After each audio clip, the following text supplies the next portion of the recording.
एक सास का सही फैसला। अंजू जी ने काफ़ी दिक्कतों का सामना करके इकलौते बेटे को पाल पोस कर काबिल बनाया था। उनके पति के जाने के बाद किसी तरह एक स्कूल में आया की नौकरी मिल गई थी अंजू जी को। उनके बेटे अमर को भी स्कूल वालों ने फ्री में पढ़ने का मौका दे दिया था। ऐसे ही धीरे धीरे समय बीतने लगा। स्कूल में साफ सफाई करके बेटे को पढ़ाया। अमर के नौकरी लग जाने के बाद उसकी शादी विधि से कर दी थी। सोचा था बहू आएगी तो इतने सालों से जो अकेलेपन का दर्द वह सहती आ रही थी वह खत्म हो जाएगा। लेकिन कोई कितना भी चाह ले, मिलना उतना ही है जितना जिसके नसीब में होता है। धीरे धीरे बहू ने उनकी दुर्दशा करनी शुरू कर दी थी। यहाँ तक कि नहाने धोने और खाने पीने पर भी पाबंदी लगा दी थी। बहू तो बहू थी, पर बेटा भी बहू से कम न था। एक दिन अंजू जी को बहुत गर्मी लग रही थी। लाइट चले जाने के कारण उनके कमरे में पंखा नहीं चल रहा था, क्योंकि इन्वर्टर का कनेक्शन उनके कमरे में नहीं था। इसलिए अंजू जी अपनी पोती के कमरे में आकर लेट गई थी। माँ को अपने बच्चे के कमरे में सोता देख अमर का खून खौल उठा और चिल्लाते हुए बोला, माँ, आपसे कितनी बार कहा है कि मिष्टी के कमरे में मत सोया करो, पर तुम्हें कुछ समझ में आता ही नहीं। पूरे दिन खांसती रहती हो। एक अजीब सी बदबू आती है तुमसे। कहीं बच्ची बीमार न हो जाए। स्टोर रूम दिया तो है तुम्हें, वहाँ जाकर सोया करो। नौकरानी भी तुमसे ज़्यादा साफ सुथरी रहती है। बेटे की कड़वी बातें सुनकर अंजू जी की आंखों से आंसू बहने लगे।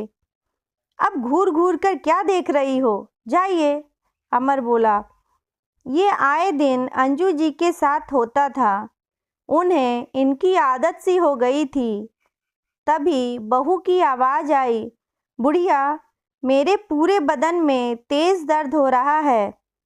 जल्दी तेल गरम करके लाओ और मेरी मालिश करो। उधर अंजू जी रो ही रही थी। अमर चिल्लाते हुए बोला, तुम्हें सुनाई नहीं देता? विधि बुला रही है। बेटा, यह तुम क्या बोल रहे हो? तुम्हें पता है मैं बीमार हूँ। फिर भी तुम अपनी पत्नी के प्रेम में इतने अंधे हो गए कि तुम्हें माँ के दर्द का रत्ती भर भी एहसास नहीं है। और क्या कहा तुमने कि मेरे से तुम्हारे बच्चे को इन्फेक्शन हो जाएगा, सिर्फ इसलिए कि बुढ़ापे में मुझे सर्दी खांसी रहती है। लेकिन मैंने तो कभी बचपन में तुझे मुझसे दूर नहीं किया, जब तुझे आए दिन खांसी जुकाम जाने क्या क्या बीमारी लगी रहती थी। मैंने तो कभी तुमको अपने आंचल से उतरने तक नहीं दिया था। तुम लोग अपने आप को पढ़े लिखे कहते हो। अगर पढ़ लिख कर इंसान तुम्हारे जैसा बनता है और बड़े होकर अपने माँ बाप के साथ ऐसा दुर्व्यवहार करता है, तो लानत है तुम जैसे पढ़े लिखे बच्चों पर। इससे अच्छा है अनपढ़ रह जाए, वही अच्छा है। कम से कम वह अपनी सभ्यता संस्कृति तो नहीं भूलता है। क्या इसी दिन के लिए तुम्हें पाल पोस के दुनिया से अकेले लड़कर तुम्हें इस काबिल बनाया था कि तुम बुढ़ापे में अपनी माँ के आत्मसम्मान को तार तार कर दोगे? क्या कुछ नहीं किया मैंने तुम्हारे लिए, लेकिन आज तुमने अपनी पत्नी के आगे एक माँ के सम्मान को मिट्टी में मिला दिया। इतना कहकर अंजू जी अपने कमरे में आ गईं और फूट फूट कर रोने लगीं। अंजू जी को आए दिन यह सब झेलना पड़ता था। आज मिष्टी का बर्थडे था, लेकिन पोती को विश करने की हिम्मत नहीं थी अंजू जी को। वह अपने स्टोर रूम में लेटी हुई आराम कर रही थी। तभी दरवाज़ा एक झटके के साथ खुला। अंजू जी हड़बड़ा कर बैठ गईं और पूछने लगी, यह सब क्या हो रहा है? एक आदमी ने बोला, मुझे इस कमरे का पंखा खोलने के लिए भेजा गया है। पर किसने भेजा है? अंजू जी पूछ पाती तभी विधि स्टोर रूम में आकर बोली, जल्दी खोलो और पंखे को ले जाकर हॉल में भी लगाना है। थोड़ी देर में मेहमान भी आने लगेंगे। अंजू जी बोली, बहू, यह पंखा खुलवा कर कहाँ ले जा रही हो? और फिर यहाँ मैं बिना पंखे के कैसे रहूँगी? कितनी गर्मी है। पहले से ही स्टोर में इन्वर्टर का पॉइंट नहीं है। अब यह पंखा भी ना रहेगा तो मैं कैसे सो पाऊँगी? इस पर विधि चिल्लाकर बोली, बुढ़िया, तुझे जो यह छत और 3 वक्त का खाना मिलता है ना, उसके लिए मेरा शुक्र मना। पंखा चाहिए महारानी को। पता भी है कितना बिजली का बिल आता है? पर तुम्हें क्या पता होगा, दिन भर पड़े रहना है। इसके अलावा और काम भी क्या है तेरे पास? अंजू जी बेचारी कुछ और कहने की हिम्मत नहीं जुटा पाईं। पूरे घर को सजाया जा रहा था। वहीं घर के एक एक कोने को रोशनी और पंखे से सजाया जा रहा था। वहीं दूसरी ओर अंजू जी के कमरे से पंखा भी हटा दिया गया था। तभी विधि का फ़ोन रिंग करता है। कुक बोलता है, मैडम, आपने जितने लोगों का खाना बोला है उसके लिए मुझे एक हेल्पर की ज़रूरत पड़ेगी जो बर्तन धोने और सब्जियां की कटिंग में मेरी सहायता करे। उसके लिए मुझे एक हेल्पर की ज़रूरत पड़ेगी जो बर्तन धोने और सब्जियों की कटिंग में मेरी सहायता करे। एक हेल्पर का चार्ज भी बढ़ेगा मैडम। विधि कुछ सोचकर बोली, तुम चिंता मत करो, मेरे पास एक सहायक है जो यह सारे काम अकेले ही कर देगी। कुक के आने के बाद विधि अंजू जी को लेकर आई और बोली, लो, मैं ले आई तुम्हारी सहायक को। अरे मैडम, कहाँ से ले आई इस बेचारी को? यह इतना काम कैसे करेगी? काफ़ी बुजुर्ग है। इतने बड़े बड़े पतीले कहाँ यह धो पाएगी?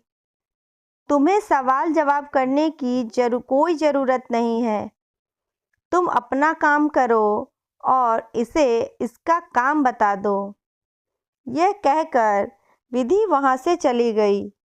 इधर कुक ने अंजू जी से कहा, अम्मा जी, तुम यहाँ बैठकर यह सारी सब्जियाँ काट दो। वहाँ सब्जियों के ढेर पड़े थे जिन्हें देखकर अंजू जी थोड़ा घबरा गई थी। तभी कुक बोला, माँ जी, इतनी सब्जियाँ काट तो लोगी ना? अंजू जी ने हाँ में सिर हिलाया।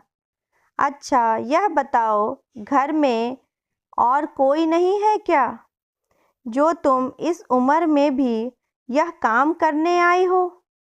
मानता हूँ कोई काम छोटा या बड़ा नहीं होता, पर अपनी उम्र तो देखो, कुक ने कहा। तो अंजू जी बोली, क्या कहूँ बेटा, जब किस्मत ही खराब हो तो उम्र को भी हार माननी ही पड़ती है। मुझे जो अभी यह छोड़कर गई ना, वह मेरी अपनी बहू है। क्या वह तुम्हारी बहू है? मतलब तुम इस घर की मालकिन होकर नौकर का काम कर रही हो? पर क्यों? अंजू जी मायूस होकर बोली, मालकिन और मैं एक बुढ़िया हूँ बेटा, जिस पर मेरे बेटे बहू मुझ पर एहसान कर रहे हैं।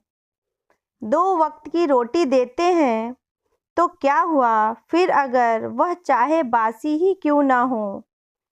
पहनने को कपड़ा देते हैं तो क्या हुआ वह अगर फटे पुराने हों। रहने को घर दिया है तो क्या हुआ फिर चाहे घर के सारे काम मुझे ही क्यों न करने पड़ते हों। इस उम्र में बच्चों से इतना एहसान मिल रहा है तो क्या यह कम है। आखिर इसी दिन के लिए तो माता पिता अपने बच्चों को बुढ़ापे की लाठी कहते हैं, पर यह कोई नहीं कह सकता कि वह लाठी आपको सहारा देगी या आपके ऊपर ही पड़ेगी। तभी अंजू जी बोली, चलो बेटा, मुझे क्या करना है यह बता दो। अगर हम बातें करने लगे तो काम में और भी देरी हो जाएगी, जिस पर तुम्हें और मुझे फटकार मिलेगी और मुझे तो खाना भी नहीं मिलेगा। थोड़ी देर बाद मेहमानों का आना जाना शुरू हो गया कि तभी विधि रसोई में आकर बोली, सुन बुढ़िया, तुम्हें किसी भी हाल में बाहर नहीं आना है। मैंने सारे मेहमानों को तुम्हारे तीर्थ यात्रा पे जाने की बात बोल रखी है, इसलिए गलती से भी अपना चेहरा मत दिखा देना। कहकर विधि बाहर चली गई। उसके बाद पार्टी शुरू हो गई। पूरे दिन गर्मी में रसोई में बैठ बैठ कर अंजू जी की हालत खराब हो रही थी। कुक तो फिर भी बीच बीच में बाहर जाकर पंखे के नीचे बैठ जाता था। बातों बातों में कुक बोला, माँ जी, घर पर आप पूरे दिन काम करती हो, आप बाहर जाकर काम करोगी तो आपके कुछ पैसे भी आपको मिल जाएंगे। पर अंजू जी को बाहर जाने की भी इजाज़त नहीं थी। कुक ने अपना नंबर अंजू जी को दिया कि कभी कोई काम की ज़रूरत हो तो वह कॉल कर लें। कुछ घंटे बाद कुक बोला, माँ जी, अब बस पार्टी ख़त्म ही समझो। अब तुम भी खाना खा लो, फिर बाहर चली जाना। थोड़ा आराम करोगी तो अच्छा लगेगा। भूख तो अंजू जी को भी काफ़ी लगी थी और सुबह से खाने के बीच में बैठकर भी वह एक निवाला भी नहीं खा पाई थी, क्योंकि विधि की पूरी नज़र अंजू जी पर ही थी। जब सारे मेहमान चले गए तो विधि रसोई घर में आई।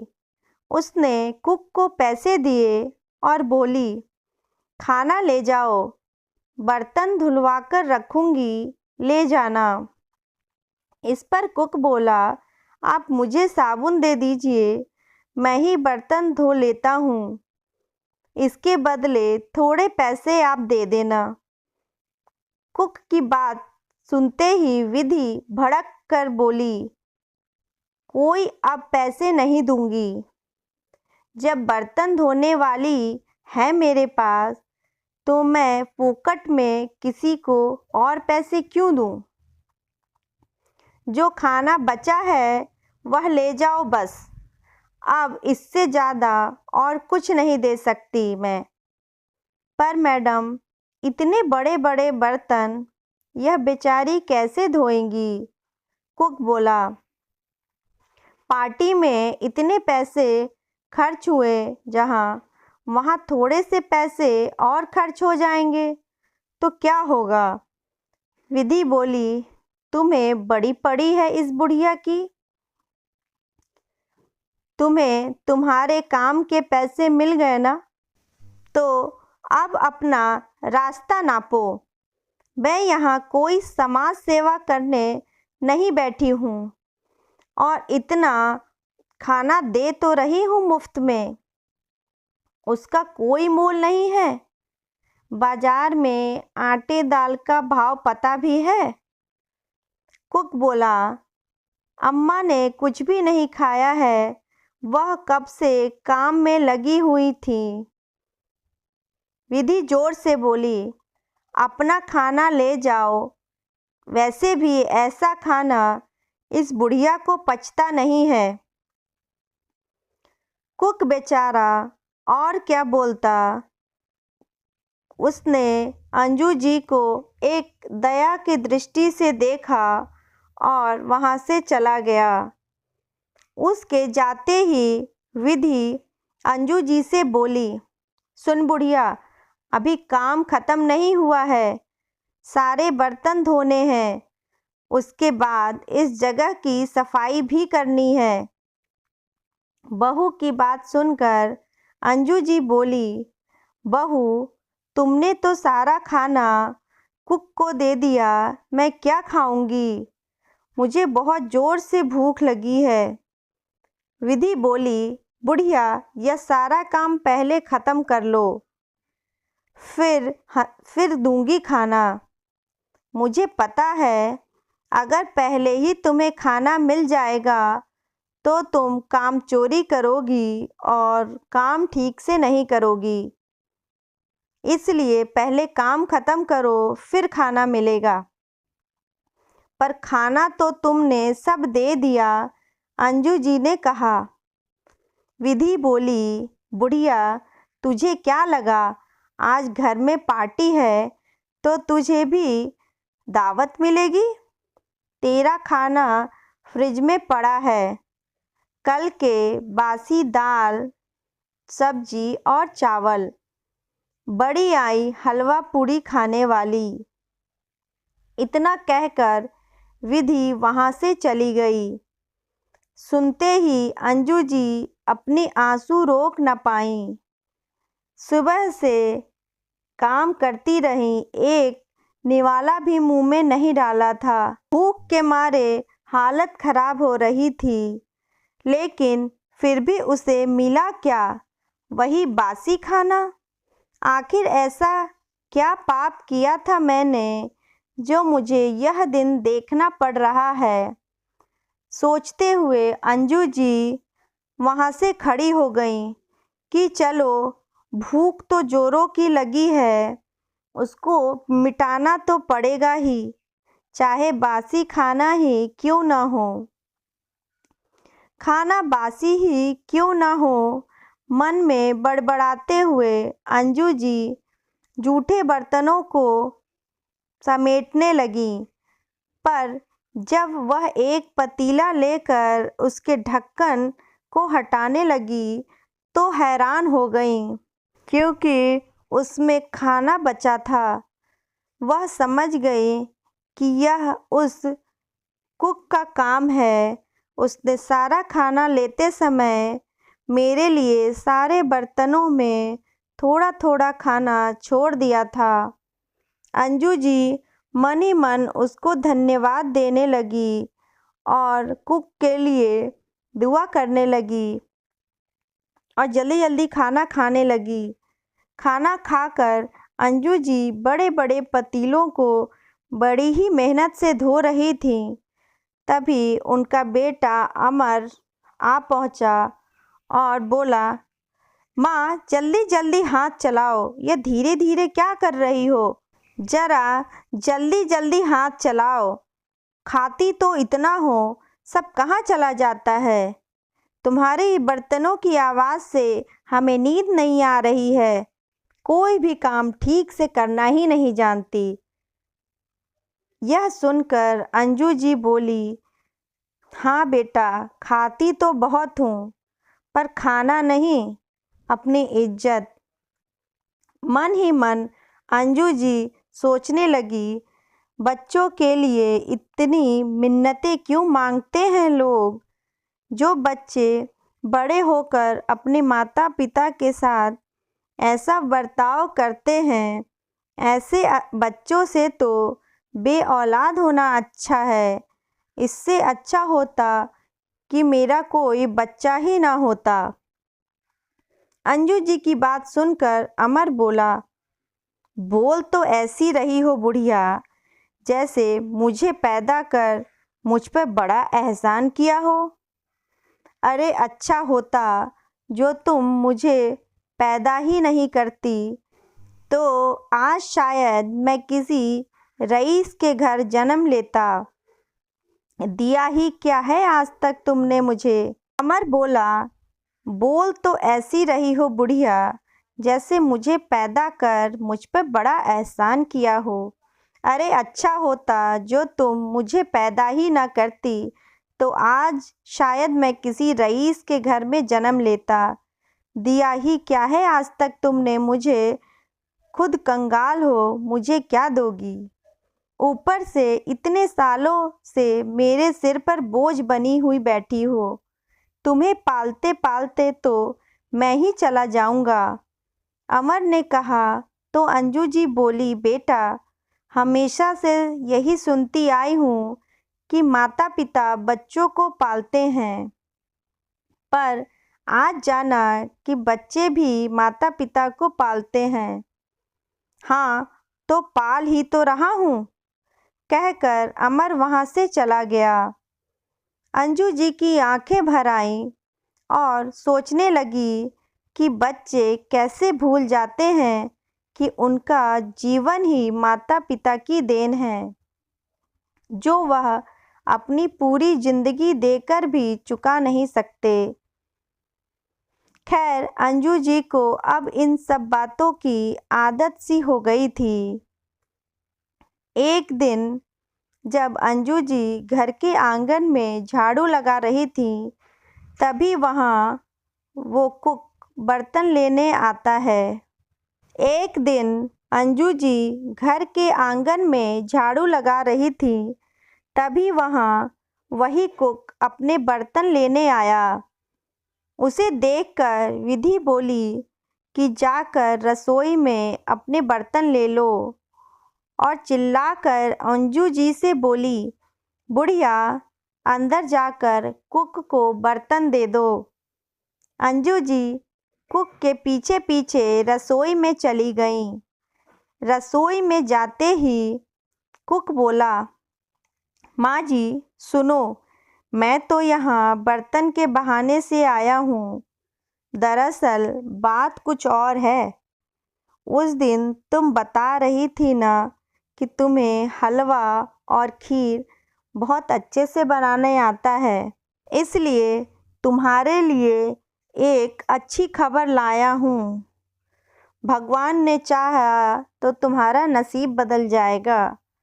शहर के एक बड़े कारोबारी भंडारा करवा रहे हैं। अगर भंडारे में तुमने अच्छा प्रसाद बनाया तो यकीन मानो तुम्हारा जीवन ही बदल जाएगा। रसोई में जाते ही कुक बोला, माँ जी सुनो, मैं यहाँ बर्तन के बहाने आया हूँ। दरअसल बात कुछ और है। उस दिन तुम बता रही थी ना कि तुम्हें हलवा और खीर बहुत अच्छे से बनाना आता है, इसलिए तुम्हारे लिए एक अच्छी खबर लाया हूँ। शहर के एक बड़े कारोबारी भंडारा करवा रहे हैं। अगर भंडारे में तुमने अच्छा प्रसाद बनाया तो यकीन मानो तुम्हारा जीवन ही बदल जाएगा। पर मैं यहाँ से कहीं निकल नहीं सकती, तो वहाँ कैसे जाऊँगी? और बेटे बहू की गुलामी की ज़िंदगी से ही परेशान हूँ। अगर उन्हें मेरे इस काम का पता चलेगा तो वह मुझे घर और बाहर दोनों जगह के काम करा करा कर और परेशान करेंगे। कुक बोला, माँ जी तुम यहाँ से कोई बहाना बनाकर निकलना। देखो माँ जी, तुम अपने बेटे बहू की गुलामी क्यों करती हो? जब तुम्हारे पास कमाई होगी फिर तुम्हें किसी की गुलामी नहीं करनी पड़ेगी। जरा सोच कर आप मुझे कॉल कर लेना, कहकर कुक चला गया। अगले दिन अंजू जी खाना बनाकर मंदिर जाने के बहाने कुक को फ़ोन करके उसके काम के लिए हाँ बोल दिया। भंडारे में प्रसाद इतना अच्छा बना कि कारोबारी ने खुश होकर अंजू जी से एक कॉन्ट्रैक्ट साइन करवाया कि आगे उनके यहाँ जब कोई भंडारा या खाने का आयोजन होगा वो ही अब से करता धरता होंगी, वो ही अब से सब कुछ संभालेंगी। इसके बदले वह कारोबारी उन्हें रहने के लिए घर और महीने के लाख रुपए देगा। अंजू जी ने तो कभी यह सपने में भी नहीं सोचा था कि जिस बुढ़िया को सभी कंगाल और मनहूस कहते थे, अंजू जी ने तो कभी यह सपने में भी नहीं सोचा था कि जिस बुढ़िया को सभी कंगाल और मनहूस कहते थे वह इतना कुछ कर सकती है। अंजू जी ने खुशी खुशी कॉन्ट्रैक्ट साइन कर ली और बिना बेटे बहू को बताए वह घर छोड़कर चली गई। लेकिन बेटे बहू ने उन्हें ढूंढने की कोशिश भी नहीं की। इसी तरह कुछ महीने बीते। उधर अमर की मंदी के कारण नौकरी छूट गई। किसी तरह से सेविंग के पैसे से घर चला रहा था। एक दिन अंजू जी और उनके द्वारा बनाए गए पकवान की फोटो अखबार में निकली। पड़ोस की चाची अखबार लेकर अंजू जी के बारे में बताने अमर को आई। अमर और विधि के तो मानो पैरों तले जमीन ही खिसक गई। उन्हें समझ में नहीं आ रहा था कि क्या प्रतिक्रिया दें। कुछ दिन बाद माँ का पता करके माँ के पास अमर और विधि पहुँचे, जिन्हें पहले बेटे बहू ने उन्हें भिखारी की तरह रखा था। आज उनकी शानो शौकत देखकर वो दंग रह गए। दोनों माँ को देखकर उनके पैरों में गिरकर गिड़गिड़ाते हुए बोले, माँ हमें माफ़ कर दीजिए, हमसे बहुत बड़ी गलती हो गई है। अमर और विधि के तो मानो पैरों तले जमीन ही खिसक गई थी। कुछ दिन बाद माँ का पता करके अमर और विधि अंजू जी के पास पहुँचे, जिन्हें पहले बेटे बहू ने उन्हें भिखारी की तरह रखा था। उनकी शानो शौकत देखकर दोनों दंग रह गए थे। दोनों माँ के देखकर उनके पैरों में गिरकर गिड़गिड़ाते हुए बोले, माँ हमें माफ़ कर दीजिए, हमसे बहुत बड़ी गलती हो गई। हमने तो आपको यूं ही गंवार जाहिल कंगाल समझ लिया था, लेकिन आप तो हीरा निकली। अंजू जी ने दोनों को पहचानने से इनकार कर दिया और बोली, तुम हमारे मेहमान हो और हमारे कल्चर में सिखाया जाता है कि मेहमान भगवान के समान होते हैं, इसलिए खाना खाकर जाना। तुम्हारी तरह भूखा नहीं मार रही हूँ। और हाँ, आज तुम्हारी कंगाल माँ तुम्हें कुछ पैसे दे रही हैं जो मेरी पोती की पढ़ाई के लिए है। एक नेक इंसान बनाना उसे, अपनी तरह तो बिल्कुल मत बनाना। अंत तक एक माँ ने बेटे और बहू को अपने दिल से माफ़ नहीं किया। अंजू जी वहीं रहकर अपने आगे की ज़िंदगी खुशी खुशी जीने लगी। कहानी पसंद आई हो तो प्लीज़ लाइक करें, सब्सक्राइब करें और कमेंट करना ना भूलें। Thank you.